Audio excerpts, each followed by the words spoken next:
Okay, we're on the section where we introduce complex numbers. And what did we do? We covered it. We covered the imaginary unit. We talked about how to write a complex number down. We talked about two really important ideas, that I was equal to the square root of minus 1 and that I squared was equal to minus 1. And when we write down a complex number, typically called z, it's going to be a linear combination where a and b are real numbers, and it's going to be a plus some multiple of I. And certainly we covered this. So there's little videos on the side over here. You can look at again if you want. Right? We talk about the importance of looking for I, and we want to do that right away when we see problems. All right.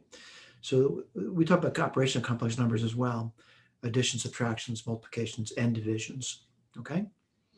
The deal about this was that after we covered that material, we went through examples to illustrate how we use that material. All right. So we went through a bunch of examples.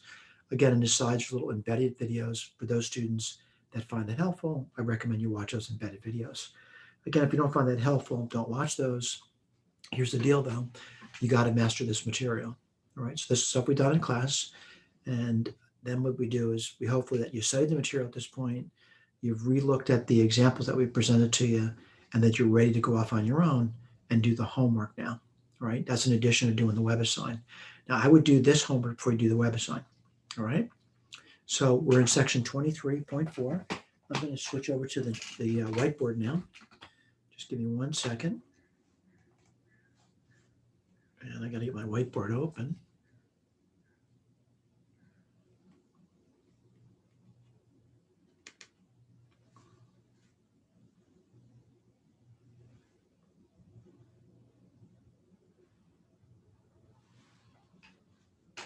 Okay. So here's the hope, that you've studied the material and you've done this assignment. What I'm talking about, we're in section 23 of the notes, and we're doing the homework. Okay, so while you're watching along, I'm going to say you should have your notes in front of you, including your notebook with the problems worked out. So I'll put down number 1 for you. They want me to simplify the square root of minus 16. Well, again, I'm going to emphasize we're always looking for the minus 1. We see it immediately. And we're looking for perfect squares, and 16 is a perfect square. What's the square root of minus 1? I. And what's the square root of 16? It's actually 4. So what's this thing going to be? 4i. All right. Now, when you're doing WebAssign, sometimes they say, what's the a and what's the bi? Let's write this down. So this will be 0 plus 4i. What's the a? The a is 0. And what's the b? The b is 4. I'm going to say this is the answer I'm looking for, though, 4i. All right, WebAssign may ask you for the 0, for the a, and what the b is. Well, the a in this case is 0. The b is 4. Remember this, a and b are real numbers. All right, let's go to number 2. And again, we're looking at the homework. I'll write down number 2 for you. And what do I see? 7 minus the square root of minus 49. Well, again, my goal here is to look for that I number, which is the square root of minus 1. And 49 is a perfect square, by the way. So what here is 7 minus the square root of minus 1 is I, and the square root of 49 is 7. That looks a bit peculiar to me, so I'm going to write a little differently. It's going to be 7 minus 7i. And that's fine. I'm going to tell you what the a is. And remember this, in WebAssign, something to ask what the a is and what the b is. Well, what's the a over here? The a is 7, and the b is actually minus 7. Let's look at the answer key. Make sure you're staring at it. It does say 7 minus 7i. All right, let's put number 3 down. Again, if it's going too quickly for you, my suspicion you haven't studied or done the homework. You want to make sure you go back and do that. So put down number 3 for you. And what do you see? Well, you see the complex number, 3 minus 2i plus 4 plus 5i. Well, I'm going to claim just add like terms, and 3 and 4 are like, and that gives you 7. Minus 2i and 5i are like, and that would give you plus 3i. What's the a? The a is 7. The b is 3. Look at the answer key. See if they're saying that, which is 7 plus 3i, And of course they are. All right, let's go to number 4.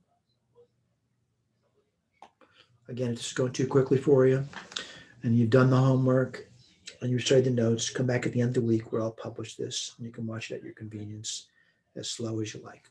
All right, so let's take a look. We're on number 4 now. And number 4, what do I see? Minus 4i times 5i. Well, what I'm going to do is I'm going to commute and associate. So I'm going to minus 4 and the 5. I'm going to associate these two, and I'm going to associate the I with the I. So what do you get? Minus 4 times 5 is minus 20. That's an association. If I associate these two together, what do I get? I squared. Well, what's I squared? It's minus 1. And minus 20 times minus 1 is plus 20. All right. If someone said, what's the A and B? The I in this one over here, well, I would say it's 20 plus no I's. All right. So the A would be 20 and the B would be 0. Again, my goal is to do the arithmetic, and the arithmetic should produce 20. What are you doing? Looking at your answer key, make sure it says 20. All right. Let's do the next one, which is number 5. By the way, if you can do these without doing a lot of writing, please. You don't need to do a lot of writing. Oops, number 5, right? And what's that? The square root of minus 5 times the square root of minus 80. Mistake some students do is they don't look for the I. You have to do that every single time. Now write this over here for you. This is minus 1 times 5. This guy's minus 1 times root 80. Now I want to tell you what root 80 is. Root 80 is 16 times 5. All right, now so why are you doing 16 times 5? Well, one reason 16 times 5 is 80. The other reason is 16 is a perfect square. So let's write this down. What would you get? I root 5 times I, square root of 16 is 4, and then I get root 5.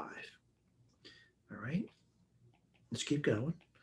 I kind of commute things around, and I like the 4 up front. I'm going to put the root 5 with the root 5. We'll talk about an association later. I'm just commuting. And the I with the I, which would be I squared. All right. So I'm going to look at this over here and kind of associate those together. And the first thing I'd associate root 5 with root 5, which is 5. And 5 times 4 is 20. And I squared is minus 1. So what do you have here? Minus 20. Again, if you were to write this down, this would be minus 20 plus no i's. The A would be minus 20, and the B would be 0. My goal is the arithmetic, though. What does it say? And again, once you take a look at the answer key, it does say minus 20. Let's do number 6.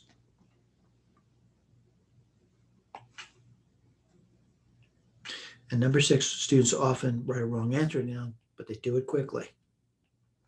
My recommendation to you is this. Write it down.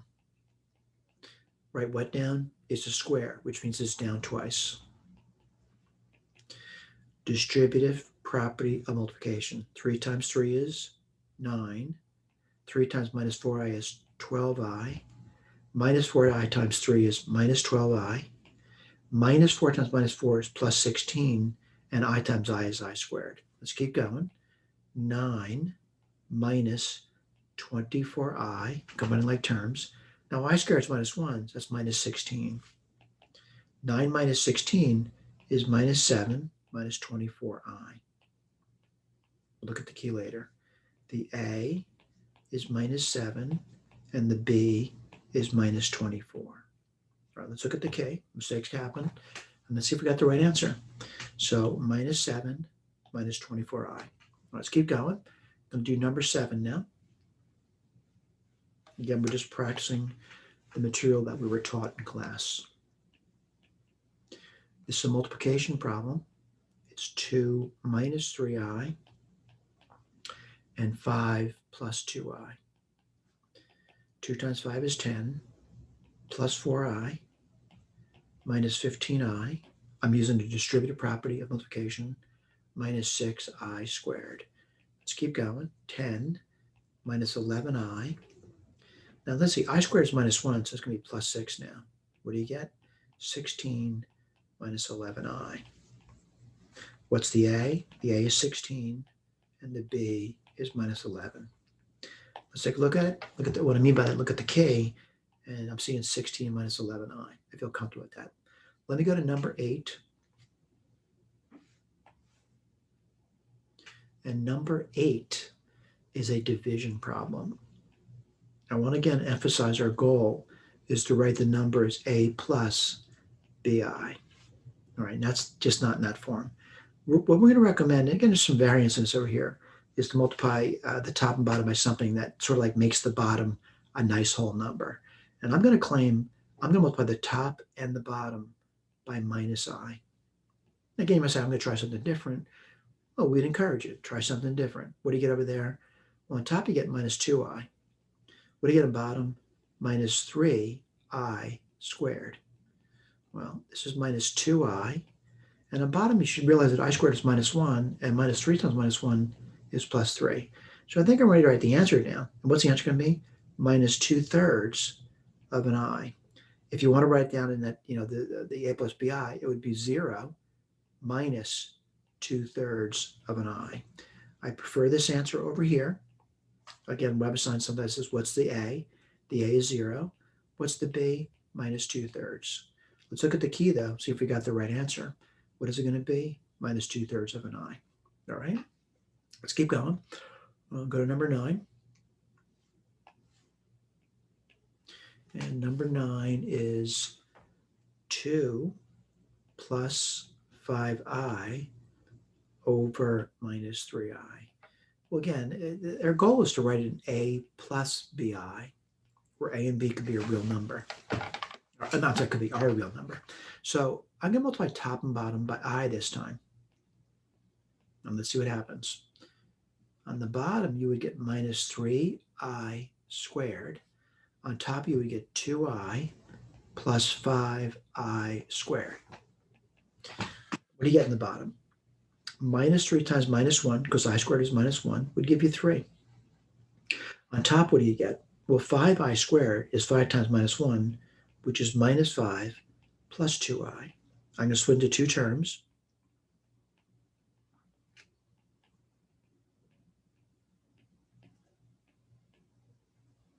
That's the answer that certainly that most textbooks would write down. I'm going to claim this is also a good answer. If someone says, what's the A? You would say the A is minus 5/3. If someone said, what's the B? You would say 2/3. Let's look at the answer key, though, see what they wrote down. All right. So in the answer key, what they wrote down, minus 5/3 plus 2/3 of an I. Relatively simple.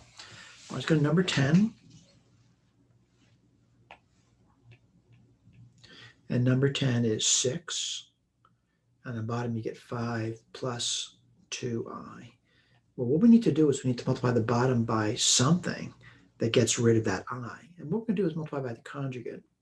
This should remind you what we've done with the radicals. Well, the I really is a radical. What is it? It's the root of minus 1. Let's go through the multiplication. It should be simple. 6 times 5 is 30. Minus 6 times 2i is going to be 12i. The bottom, it's easy, but some students struggle with it. It's multiplication now. 5 times 5 is 25. I'll put this over here. Minus 10i plus 10i minus 4i squared. Well, if you look at that, I hope you realize the two middle terms disappear. And minus 4i squared is actually plus 4. So it's going to be 29 because 25 plus 4 is 29. All right, let me get my eraser out. Erase this over here. And I'm going to continue to move forward. I'm going to tell you, though, to me, this is a good-looking answer. However, most textbooks wouldn't write that down. They'd split it into two terms.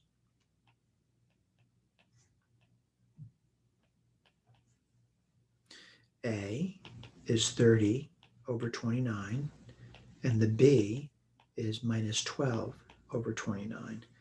All right, the reason I do that, sometimes WebSun asks for that. Let's take a look at the answer, see if we got it right. And I'm just looking at the answer. I'm seeing 30 over 29 minus 12 29ths of an I. All right, let's go to number 11.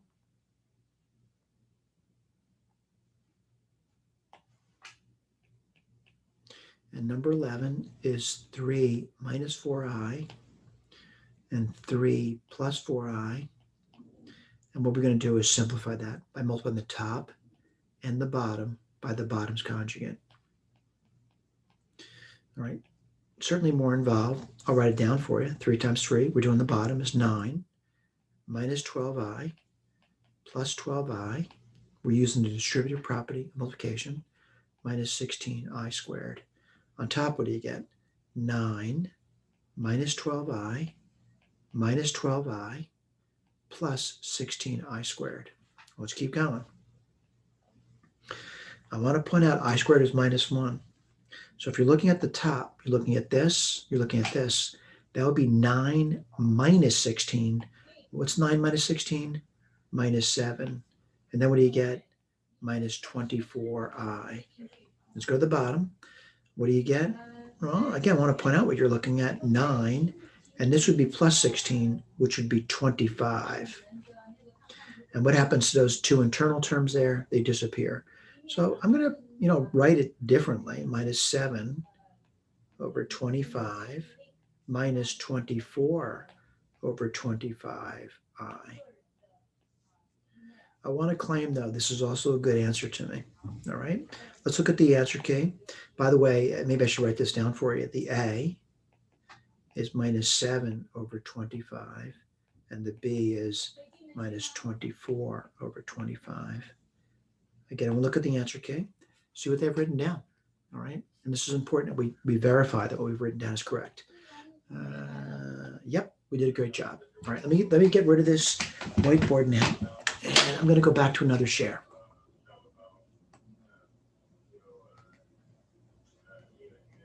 Okay, so where we just finished the problem set. It doesn't take long. If you master the material, it really is very quick to go through that material. I do want to go to the Sage, though. Again, remember these things, and the reddish links will open up if clicked and you're properly configured. The Sage website, we're going to do CoCalc. We've been doing this for some time now. Hope you've been trying it yourself, although we're not going to test you on it. And we're just trying to get your feet wet. All right, I'm going to make a new worksheet and a Sage worksheet.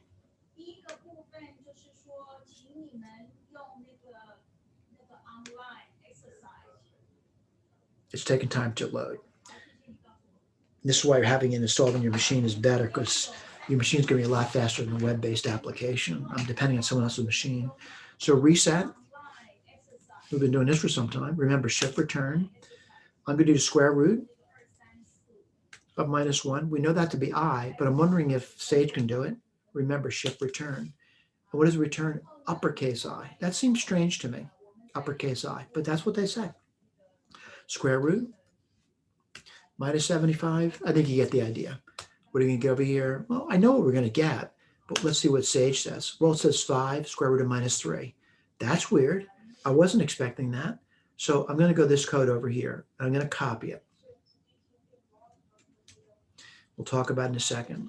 So it's really the same problem. Now they use this dot. This is very Python-y. It says full simplify. They want you to force the simplification of the problem. It's calling the function now, by the way. And what does it say? Well, what I expected, 5i square root of 3. All right, let's keep going. Let me do, a multiplication problem now. 1 minus I times 1 plus I. Again, I can do this much quicker by hand than the computer. It says 2. I was expecting that. Let's do 2 divided by I. Notice I'm typing in the uppercase I. Remember, shift return. And what does it say? Minus 2i. We actually did this one in class. All right. If you want, you can try the other ones out. For the most part, we're just trying to get your hands wet. I should say not your hands wet, your feet wet. Get in the water. All right. See if you can do it yourself. Thank you.